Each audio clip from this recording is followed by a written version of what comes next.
Namhlanje sisemeyivili phakathi ekujulini kwayo. Ngapha njengoba nibona nje mawubuka lapha ya pavilion. Kana nikhuluma noSimphiwe Sithole la. Osuka phansi le.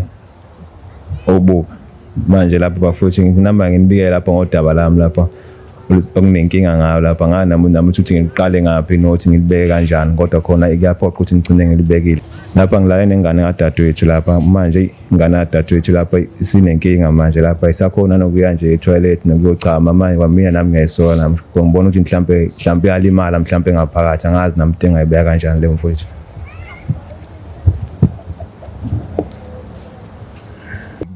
Kuyinto enithanda ukubanzinyana because angazi ukuthi ngaqala ngaphi. Hayibo, uyazi isikhathi sami somsebenzi nje lesicela ukukhuluma usheshe ngiyaphuma manje. Sisi wami ngenza inkinga lapha ngadle ngolingane yakho sisi. Simphiwe ngizwanga. Kwadle ngileka ingane yakho ngephutha ngidakile. Hayibo, ngiyalengwa wena. Uthini kimi? Kwadle ngileka ingane yakho impela sisi ngephutha. Hawe ma. Namhlanje sisemeyivili phakathi ekujulini kwayo. Ngapha njengoba nibona nje mawubuka lapha ya pavilion siyabangena sho lana ngiphethe umfowethu angifuni lokho ngimbiza ngamagama athizeni uzozazisa yena yonke into njengoba sesishilo bafo sesifikile ngene emandleni mfethu. Unjabulo mfethu lona ngidabuka le efolweni bafo sizoxoxa nje ngendlela sokwazana ngendlela. Babukeli Ivumani Films ke lena niyazi ke bafethu ukuthi la ekhaya ke sizimele asithathe ihlangothi sokungenzeka ukube kunento ozongayithandi no mhlawumbe uyijwayele ukuyibona kwezinye indawo thina la ekhaya mawungayibonanga uyazi ukuthi uzokhuluma lapho ngeke senze kodwa njengabanye abantu senza into yethu. Kodwa ama critics siyawalalela futhi ke siyafunda kunina niqhubeke nje nikhulume njalo siyabonga kakhulu.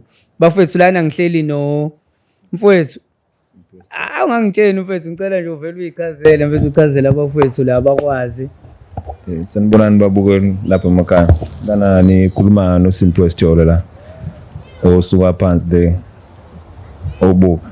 Manje lapha bafethu nginamba nginibike lapha ngodaba lami lapha. Okunenkinga ngayo lapha nami ukuthi ngiqale ngaphi nothi ngilibeke kanjani kodwa khona ikuyaphoqa ukuthi ngicine ngilibekile because ukuthi ngoba izinto ezisenkingeni kwayimina manje. Lapha ngilale nengane kadadewethu lapha manje ingane kadadewethu lapha sinenkinga manje lapha isakhona nokuya nje etoilet nokuyochama manje kwamina nami ngiyayisona ngibona ukuthi mhlambe yalimala mhlambe ngaphakathi angazi nami into engayibeka kanjani le mfowethu.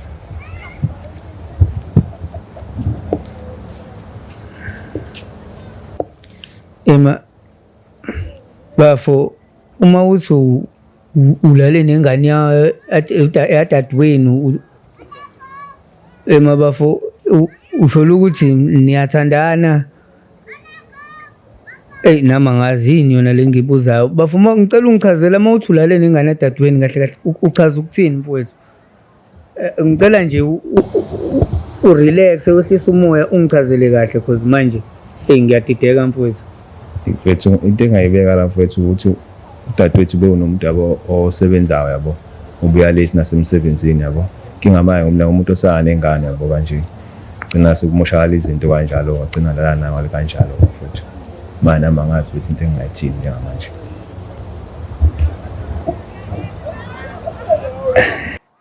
Abafo ngisadideka yazi yabona nginesho ukuthi njengoba ngidideka nababukeli lapha bayadideka.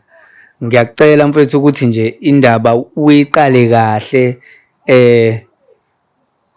unomshana nihlala ekhaya nibangaki umshana uzalwa usisi wakho noma umfowenu kodwa sushilo ukuthi usisi wakho ngifuna nje bafuna ukuthi unginabele ukuthi kahle kahle uzuthi nilalile ngikuza ukuthi silale nengane nje yabo ngifuna ungichazela ukuthi nilalile kahle kahle nivumelene kuyini lokho enikwenzayo abona bafo ngicela ukuthi nje mfethu awunabe nje mfethu kahle hle yabo leyo nto. Mfethu ngasho ukuthi mhlambe kuyinto ebe uganga bofethu yabo ifikele ukuganga mfethu angazi nami mfethu ngayibeka kanjalo mhlambe ukuthi into yokuganga nje mfethu kodwa manje dadewethu mfethu umuntu obuya osebenzayo ebusuku yabo ya ngihlala nabo ku-2 room kahle futhi sihlala nabo siba u-4 kahle endlini ngabashana yabo siba u-4 ngalabashana laba enginokhona mhlawumbe engisayela nabo yena ngekho esemsebenzini manje abashana vena bangikhonzile kakhulu yabo manje kwenzeka ukuthi umuntu lo vele uyiphuzelayo mfethu oyidakelayo yabo uyibuyela nalethi udabuye kahle abashana abahlezi background yabo kodwa manje ikwenzeka inkinga abashana umshana afuka acela ifoni yabo umnikeze umshana ifoni ayirelaxela ahambe ngale elinye ikamereni alale khona ayiqofela ifoni ngibuye ngithi bonke umqalaza lapha ngiyamthola ukuthi hayi akakalali lona omunye vele uselele vele ngapha angiphinde ngibuyele khona yabo nalokuthi vele ngidawela utshwala yabo manje ngifeca umshana ngibona vele umshana vele ukuthi ikhokele into encane vele yabo nami ngagcina futhi ngalingeka yabo manje futhi lento iyangidla futhi iyangidla strong futhi ngidla ngempela because lo muntu umuntu ongibhekelelayo nawe futhi njengodadewethu yabo kodwa manje kwaba sekwenzeka nje ukuthi nami ngidlele bona utshwala futhi ngidakelwe mangibuyela ngale futhi kuyomshana lapha yabo ngiyafika nami ngiyabona ukuthi la futhi sengayizinto vele engamosheka kodwa manje kwayikho vele ukulingeka yabo manje kwaba yikho ukuthatha ifoni ke ngamthinta amathanga kwabe semoshakala kanjalo umshana yabo kodwa manje dadewethu mfethu ufuneka agcina yazile futhi indaba ngoba dadewethu mfethu yena umuntu ongibhekelelayo mfethu ugwayo nguthola kuyena utshwala mfethu yangithengela manje mfethu ufuneka agcina yazile indaba because nami mfethu kwamina mfethu yangidla ngiyabona semzimbeni mfethu ngiyehla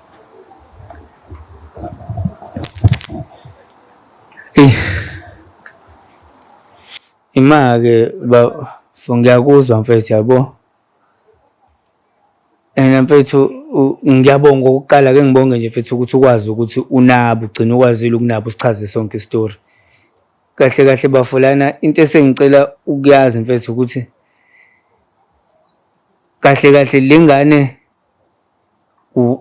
uthi wayiforce ngoba ngicabanga ukuthi umuntu onanayo ningavumelana futhi ke uphinde futhi kube umuntu wasemndenini kahle kahle uzama ukungichazela ukuthi ingane wayiforsa manje ngizwe indlela abona angifuni ukukujaja bafo kodwa indlela okhuluma ngayo ngathi nje bafo yabona ngayibona ingane salala yabo leyo nto kanti omunye umuntu uzofuna ukwazi ukuthi kahle kahle nilala nivumelene uyabona nje bafangazi nanokuthi kodwa awuchaze mfethu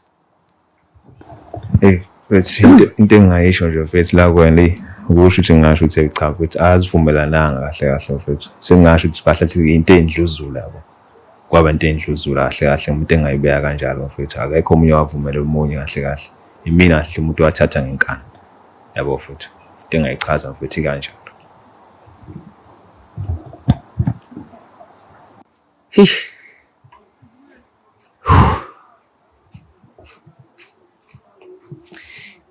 Emaba manje bafo awusho usisi wakho like igazi lakho lelo okhuluma ngalo la njengamanje njengoba sikhuluma nje lo sisi lo khuluma ngayo mhlambe phela osisi baningi kuyenzeka nje kube mhlambe step sister usisi wakho ngqolo and uma kuukuthi usisi wakho lona bafo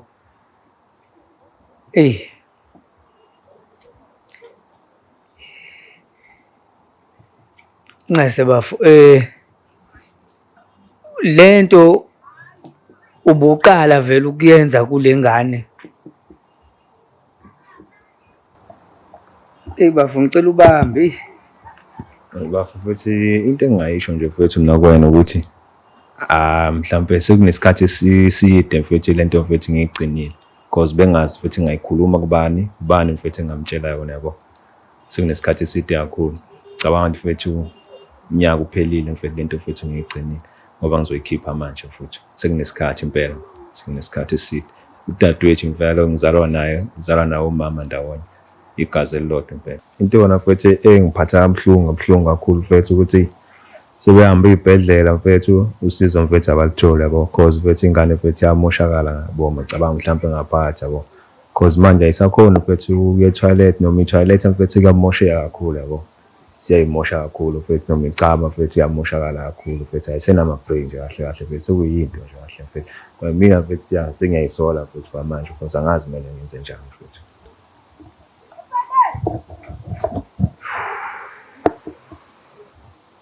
Ish. Bafo ngizocela ukuthi sithi ukubuyela emumva kancane yabo.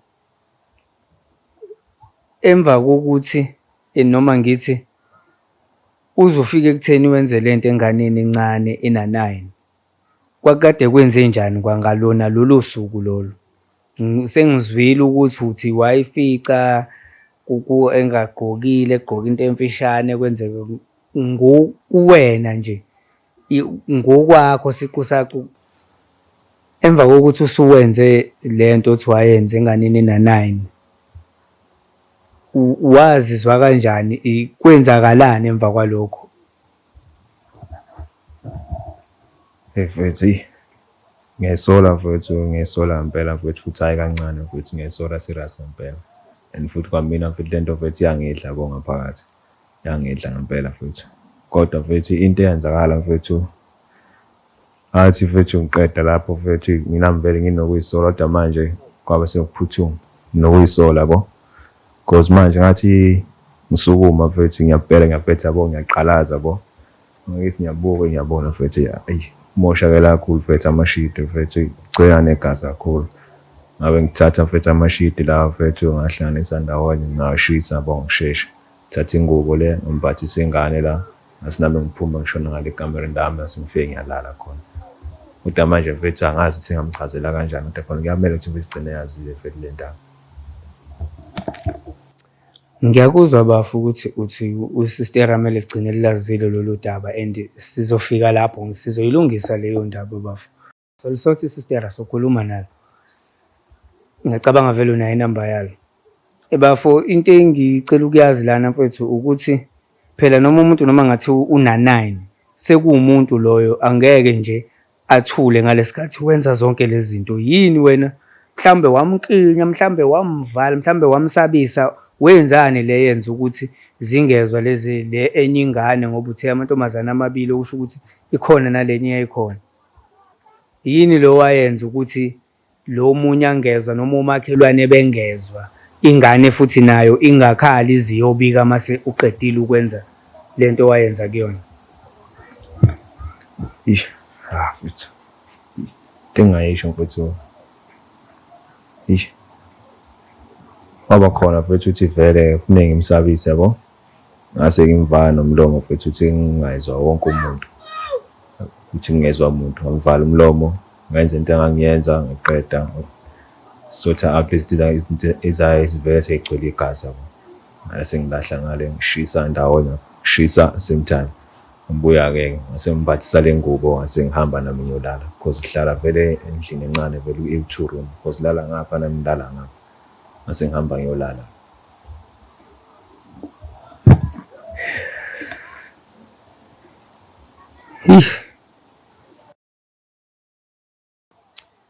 Hey, nanezwela-ke babukeli, udaba-ke lolu olubhekene nalo uyalichaza ubafo la. Bafo, nakhu-ke sekungakusasa, usebuyile nosisi, noma ake ngithi uyabuya emsebenzini. Yini efika kuwena okokuqala nje uma uvuka ekuseni wazi ukuthi wenza into enje enganeni? Unokuzisola ngakusasa? Ngicela ungichazele usuku la ngakusasa nje sekwenzekile lokhu konke lokho okwenzile. Ngazi mfethu ukuthi ngayibeka kanjani, angazi mfethu ukuthi ngayibeka kanjani, because ngavuka mfethu ekuseni bona vele nomshana mfethu yabo uyangibuka yabo, nami mfethu ngiyabonga, ngiyambhekile mfethu, nakho vele nami nakho vele ukuyisola yabo. Kodwa-ke ngakhuluma nomshana, ngimtshela umshana ukuthi mshana ungalinge, mshana wayeveza le ndaba le, mshana ngizozama wakho konke ukuthi umshana egcine emlahleni noma le emfuleni okanye egcine efile yabo, ukuze lento mfethu ingaziwa umuntu, because manje kwamina mfethu iyangidla yabo. Kodwa khona udadewethu naye kufanele egcine naye mfethu eyazile lento, kumele agcine yazile lento. Kodwa manje angazi ukuthi ngingenza kanjani, because umshana yabo ungibhekile yabo ngaso sonke isikhathi, ungibuka kabi. Kodwa nami mfethu nami ngilindele noma yini njengamanje, sekungenzeka noma yini. Ngabe mhlampe ngiyaboshwa noma mhlampe ngibulawela umphakathi mfethu, sengayizinto mfethu ezikanjalo. Angazi mina mfethu mhlampe ukuthi ngiyasiza kanjani. Yazi ngiyayithanda lento oyikhuluma njengamanje ngoba mina bengingazi ukuthi ngizoyisho kanjani bafu. But mfethu ngoba nawe angithi uyazi ukuthi uma sazisa isistera besides nje isistera lodwa even ngisho ababukeli lapha emakhaya uyazi ukuthi kungenzeka noma yini ngalento ongixoxela yona la.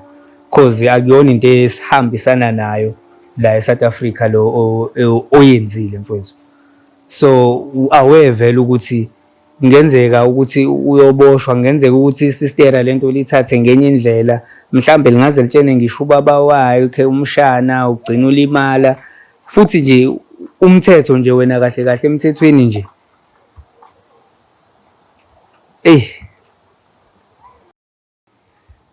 Alright, ngiyakuzwa bafu.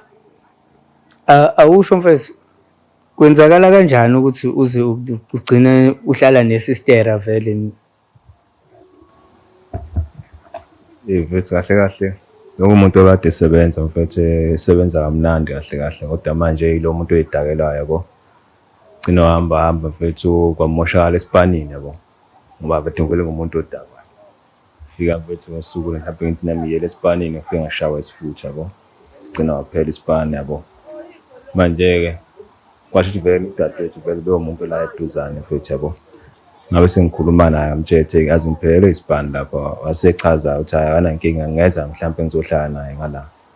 Cause kodwa manje indlu bekuseyindle eyi1 wabe sezama na ukuhlanganisa ukuthi yabo kube indle exhumanayo uhlukanise phakathi khona uhlala sonke njengamanje abantu engihlala nabo cause mfethu ngiyayisola ukuthi lo muntu mfethu yena umuntu yabo ongisizile mshika futhi nami ngizomosha futhi yabo.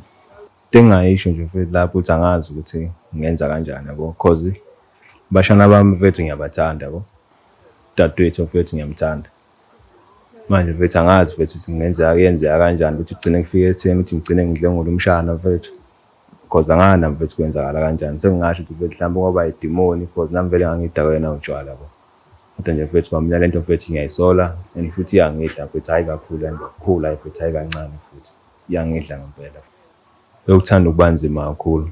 Angazi mfethu ukuthi dadewethu uthi yona iyokwenzakala kanjani kuyena kuyofika kanjani kuyena kulokho kodwa ngiyafisa ukuthi mfethu engathi ngangixolela mfethu. Sekuyoba kuyena mfethu ukuthi uthatha siphi isinqumo kodwa bengifisa ukuthi engathi agcine ngixolelile mfethu njengodadewethu.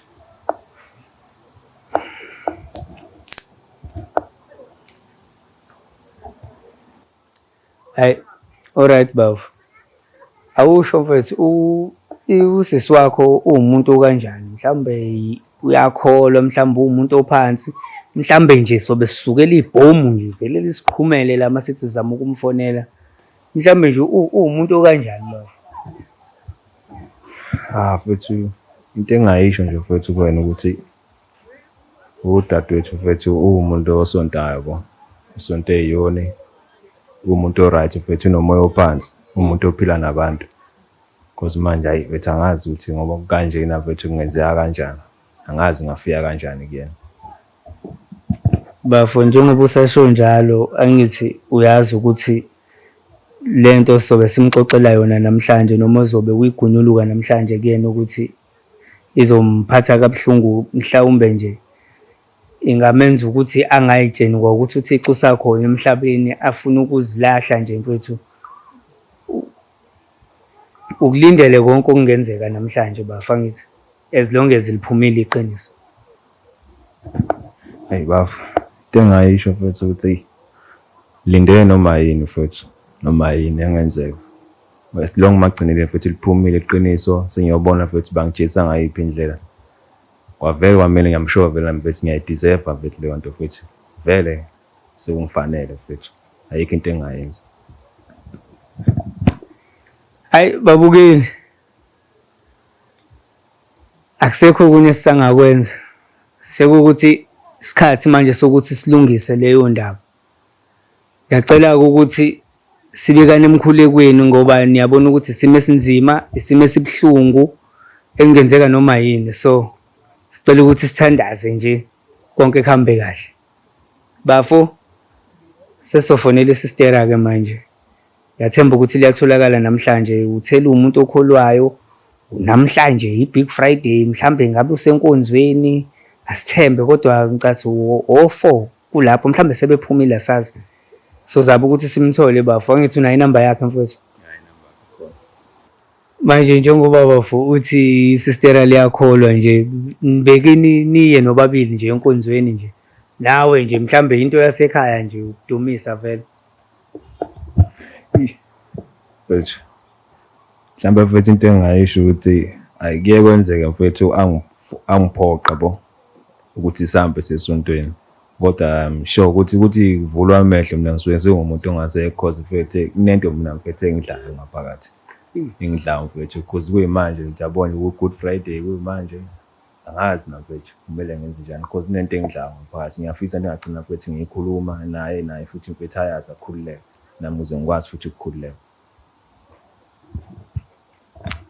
Babukeli Good Friday abantu baseyinkonzweni nobafo naye uthi akasakwazi ngisho ukuya lapha enkonzweni. Buka nje kusuku olubaluleke kanjani ngenxa nje ukuthi kunento emidlayo ngaphakathi. Hayi bafo kuyazwakala. Manje bafo la ngiyakuzwa ukuthi wagcina ulahlekelwe yitoho. Ngabe namanje umsebenzi nje lutho wenzani njengamanje empilweni mhlambe khona la uphanta khona? Mfethu into engakutshela yona nje mfethu ayikho mfethu into engiyenzayo njengamanje mfethu cause isikhathi esiningi ngihlezi vele ngila endlini nginabo abashana la. Kodwa mfethu angazi ukuthi kwenzakala kanjani ukuthi kuze kwenzakala into enjengale. Ngoba mfethu ngeke kwenzeka mfethu ngihambe mfethu ngiye kulabantu bamanga yabo nalaba abathandaza.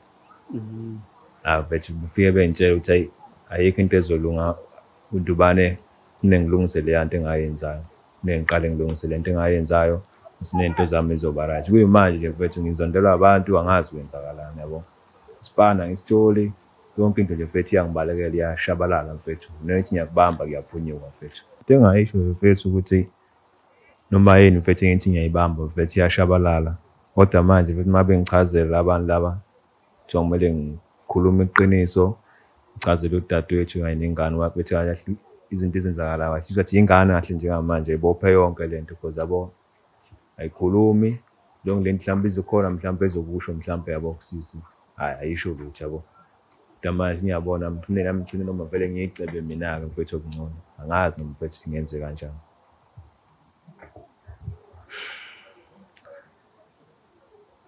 Babukeli ingane ayikhulumi ayisho lutho.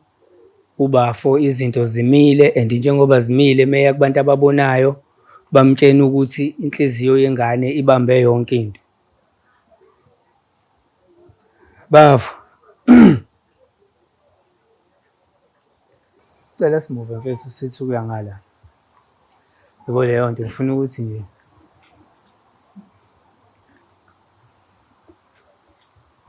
sesime kakhulu yabona ukwazi ukuthi nje sikwazi ukubona kahle nababukeli lapha.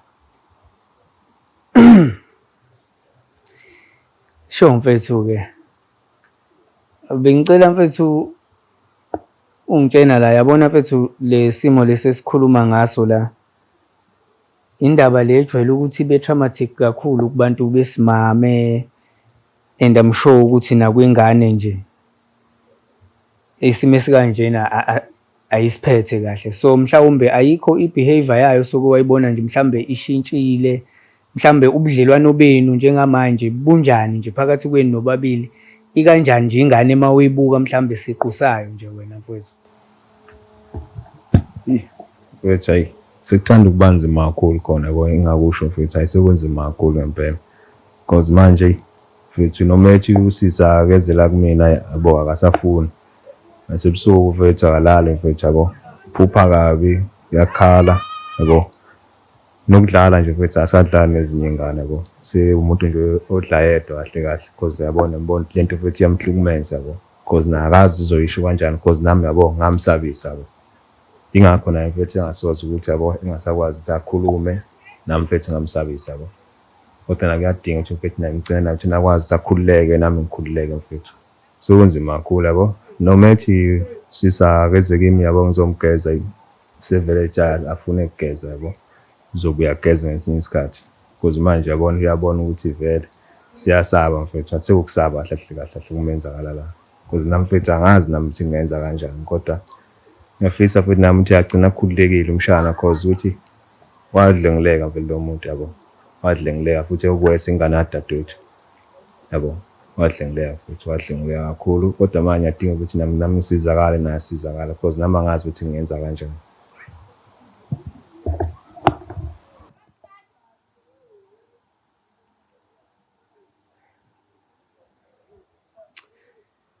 Babukeli manje bafawusho ingane kuhamba kanjani esikoleni because cabanga ukuthi iyafunda ngithi kuhamba kanjani esikoleni mfethu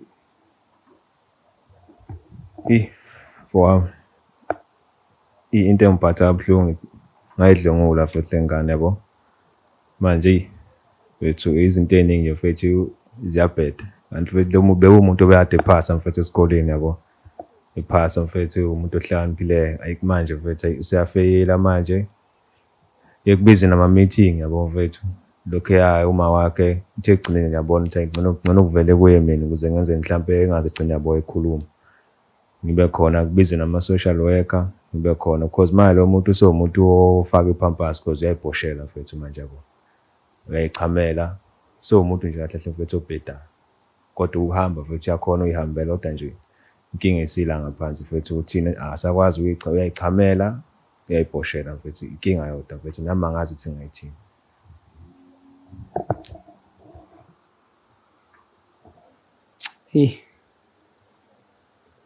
Ilimele ingane udaba lona lunzima kakhulu kodwa ke manje bese sifike emaphethelweni sekumele ukuthi silungise mfethu uthe uyayazi inamba yesister sure mfethu ngicela ukuthi uyifake la sizama ukumthola kwizikamoya sithemba ukuthi akekho enkonzweni sure 1 2 alright iphelele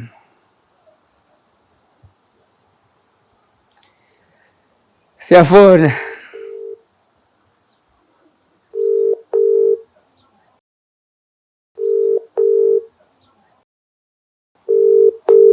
siyafuna. Hello? Yebo sanibona sisi. Yebo bhuti. Ninjani? Siyaphila. Ngiyaphila nathi. Ukhuluma noNjabulo la from Evumani Films. Sihleli no Simphiwe uthi umfowenu kunodaba afuna ukudlulisela lona sisi. Yeah. Yebo bengicela ukuthi nje ngingalokho ngikumoshela isikhathi kakhulu nixoxe nje nangu la eceleni kwami nje njengamanje. USemphiwe useneyimfihla angayikhulumi nami sezokhuluma ngaphandle. Hayi cha wena sisi useyibambile nje i-mic ngicela nje nixoxe nje sisi nje. Yebo sisi. Ngicela nisheshe ngiphuthume emsebenzini ngilate manje. Fanele ngiyongena. Yebo sisi. Yeah. Yeah, alright. Alright sis. Ngiyaphila. Yeah. Sisicela ukudlulisela kodwa manje angazi ukuthi ngayidlulisa kanjani lento kuwena. Simphiwe usunenkinga ongakhona ukuyikhuluma kimi endlini. Sisi kuyinto ethanda ukubanzinyana because angazi ukuthi ngaqala ngapha. Hayibo, uyazi isikhathi sami somsebenzi nje lesicela ukukhuluma usheshe ngiyaphuma manje. Sisi wami ngenza inkinga lapha ngadle ngolingane yakho sisi. Simphiwe ngizwanga. Kwadle ngileke ingane yakho ngephutha ngidakile. Hayibo, ngiyalengwa. Uthini kimi? Kwadle ngileke ingane yakho impela sisi ngephutha. Hawe ma. Yazi angikuzwa noma ngilele. Ingane yami njobe injena nje kungenxa yakho. Ingenxa yami phela. Hawu nkulunkulu wami. Simphiwe uyena ndlela ngibonga ngayo lena. Ngithi ngisize ngishiyene ingane ngizamela impilo yenu ningiwangivuka ngikusiza ngithengele ubhiya ngithengela kugwayi ngiyagqokisa iyona ndlela ngibonga ngayo lena Simphiwe Ngisicela ungixolele sisi kwaba iphutha. Hawu uNkulunkulu wami angazi ngizothini, yazi kwamanje angisayi ngisho emsebenzini. Manje kumele ngibize amaphoyisa, angazi ngizokubhekelwa ubani. Yazi angazi weJesu uNkulunkulu wami. Hey. Ngicela ungixolele sisi. Futhi uyayivala ifoni. Oh. Ngicela uphinde mhlawumbe sizame okwesibili.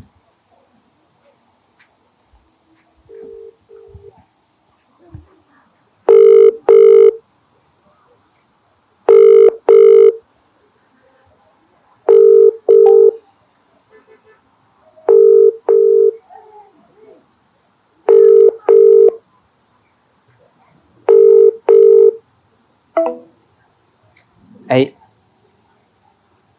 Awuthi okugcina bafo.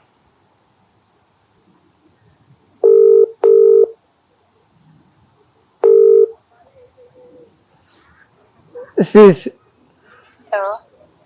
yebo Nkosi yami bandla, ngiyacela ukuthi ungadinwa sisi, ngicela ukuthi uzame ukulalela ubhuti bandla. Hayi into engizoyilalela njengamanje kumele ngibize amaphoyisa kube iwona angenelele asethatha umsebenzi wawo. Ayikho into engizoyikhuluma noSimphiwe. Yazi umoya wami manje angazi noma ngizofa noma ngizokwenza njani ngendlela nje sengidinwe ngayo. Yazi wangikhuba umuntu waze wangilimaza emoyeni wami ngengane yami pho. Angazi Jesu uNkulunkulu wami ngizoshona phi? Ngicela nokuvala ngale foni nje, yazi nje.